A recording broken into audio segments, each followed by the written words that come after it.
very good morning, His Excellency Ambassador Designate of Belgium to Malaysia, ambassadors, members of embassies, academicians, head of research institutes, ladies and gentlemen. Thank you so much for coming today and participating in our book launch. And it's not just a book launch today, but we hope, as His Excellency said, to stir debate.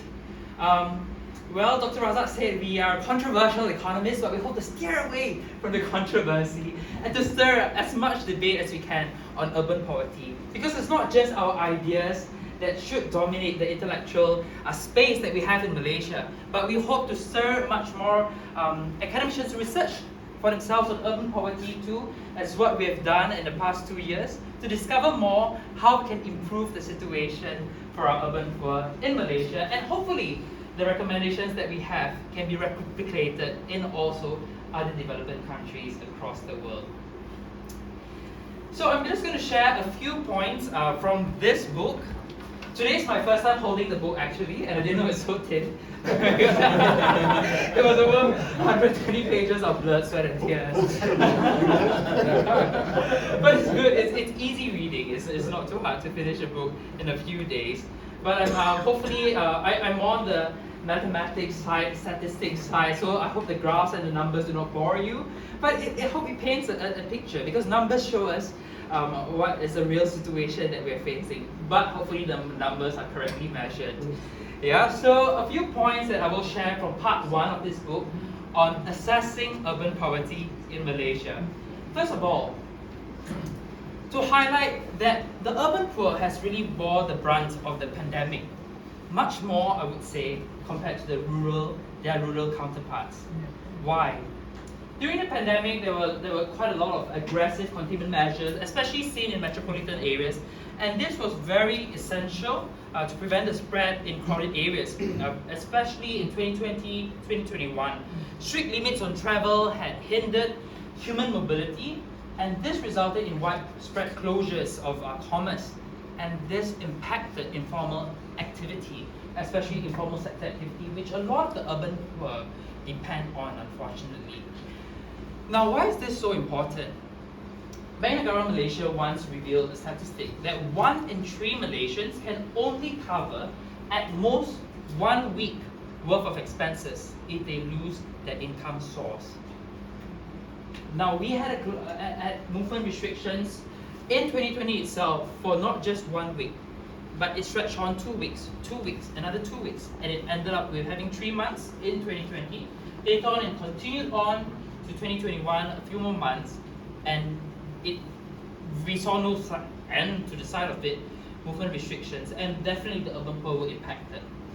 Second, a large share of our lower income workers, especially the urban poor, they are all very much dependent on jobs that require face-to-face interaction, such as hospitality, childcare, retail, personal services, and all these kind of jobs. They cannot depend on remote working arrangements, unfortunately.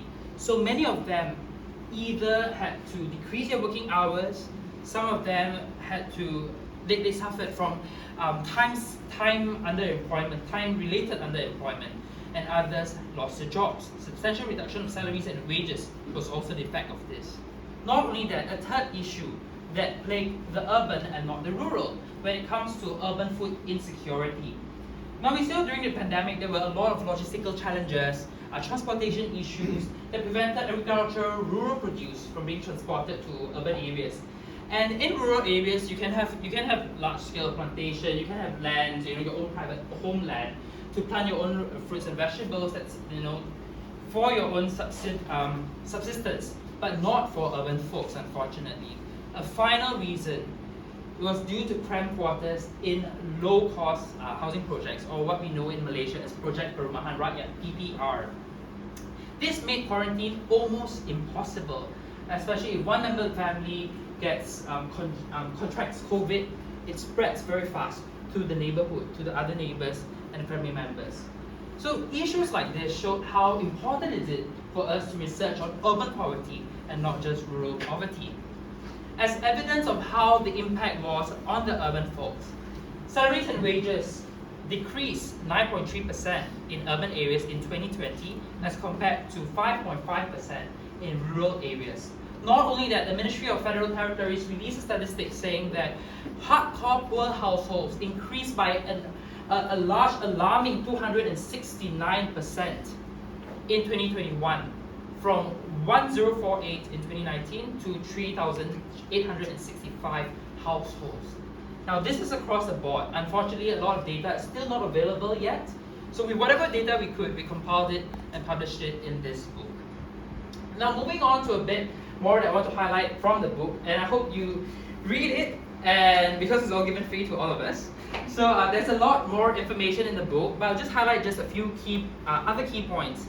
The gaps in urban poverty that we face. Now, first of all, how do we measure poverty in Malaysia? I think some of us are well aware that the issue is that it really depends on the poverty line income. For instance, in 2016, the poverty line income was 980 ringgit per household per month. That is certainly insufficient, actually, especially if you're living in a metropolitan area like KL. Now this was revised.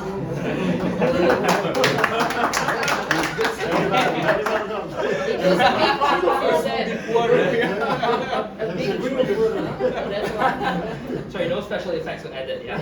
Alright. Okay. Play basketball. Just to highlight it again, once again, the measurement of poverty line income. So in 2019, it was revised from 980 ringgit to 2,208 ringgit. As a result, initially in 2016, poverty was considered virtually eradicated in Malaysia, with absolute poverty at 0.4%, only 0.4%. But that was not the real picture. In 2019, when it was revised, the 2016 one was revised to 7.6%, and then in 2019, it fell to 5.6%. As a result of the pandemic, unfortunately, it has risen to 8.4%, but that is of 2020. The situation in 2021, in 2022 might be much worse, but we still do not have data yet. So this clearly highlights the issue with measurement of poverty. It's easy to hide poverty behind the statistics and say that, you know, we have virtually eradicated poverty, but then if the measurement is not objective, then it defeats the purpose of measuring poverty. I would like to highlight one of the suggestions that we have, and this is taken from the APPGM SDG Secretariat and also the Malaysian CSO SDG Alliance, of which Dr. Denison is here represented.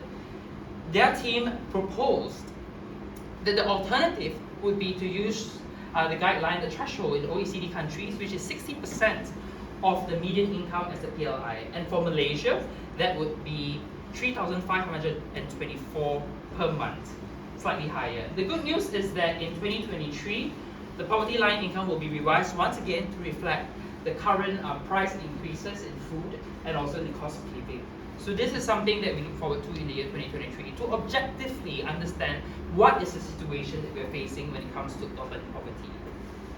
Now moving on to another issue that's very close to our heart at Amanah, another gap in urban poverty, the exclusion of vulnerable groups in urban areas. And I want to focus, in the book we've highlighted a few different target groups that need to be protected, and there are target groups such as the elderly group, the B40, the less fortunate, and so on and so forth. But one group that I want to highlight here are the non-Malaysians.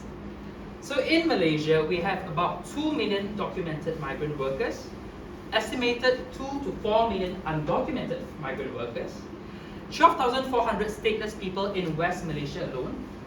In Sabah and Sarawak, 800,000 stateless people recorded. And these are just an estimate. We do not know how many are the rest that are really the situation on the ground. 182,000 refugees and asylum seekers altogether in Malaysia. And this group is a group that is very much vulnerable in society. Why? Because they live in dire conditions, and something that we need to address. Not only that, a lot of them are subject to intergenerational poverty, especially the stateless community that's been living here in Malaysia for a number of years. Now, why is this so important? It's because that many generations are unable to access education just because they do not have the documents. And this is something that does not align with Malaysia's push for the Sustainable Development Goals, especially SDG 4, Quality Education for All. This is something that we invite our Amanah champion through our Project Didik Semua, Education for All project, and we welcome as much as possible collaborations with us to find ways on how we can provide education. The best scenario would be formal education, where stateless children can also go to schools, formal schools, and not just depend on alternative learning centers, because there's just not enough schools to go around to all our stateless community. One thing good we're seeing progress is that the Prime Minister recently announced that vulnerable groups will also include stateless community and also refugees. And this is something that we believe is a stepping stone to ensure that they are protected against manipulation, neglect, and abuse. But we hope to see that this materializes in the next year and the few years to come, especially as we're having an election. It's always said that whenever election comes, the poor communities are being marginalized and victimized by the media, unfortunately, and by certain politicians. So we hope that this is a thing of the past. A final thing that I want to highlight is the lack of social protection, or the insufficient social protection that we need to address in Malaysia. And I refer this to KRI's recent, Khazanah Research Institute's recent publication on building societal protection for all.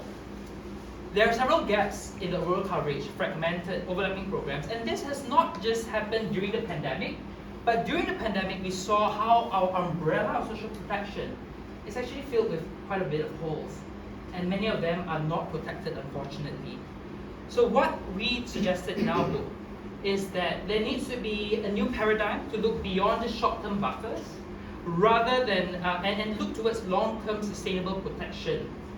And looking at legal frameworks, how they can be improved, financial constraints, what can they be done, what can be done to physical constraints in terms of providing a better coverage for social protection. And I'm sure some of you have researched extensively on this, so I would love to discuss more with you after this. One final point about social protection. In the 3 P's of social protection, we have protect, which is social safety nets, prevent, which is social insurance, and the final P, which is promote active labour market policies. In Malaysia, we focus quite a bit on protecting measures, social safety nets such as food baskets, cash handouts, but what's actually lacking in emphasis towards social protection, social prevention, social insurance schemes, and also promotion, active labour market policies. And I think Dr. Carmelo will expound more on that in terms of entrepreneurship, what can be done. So finally, before I close, I just want to leave all of us with a quote by Amartya Sen and Nongwell Noren. Poverty is not just the lack of money, it's not having the capabilities to realize one's full potential as a human being. Thank you, and I pass the time to Dr.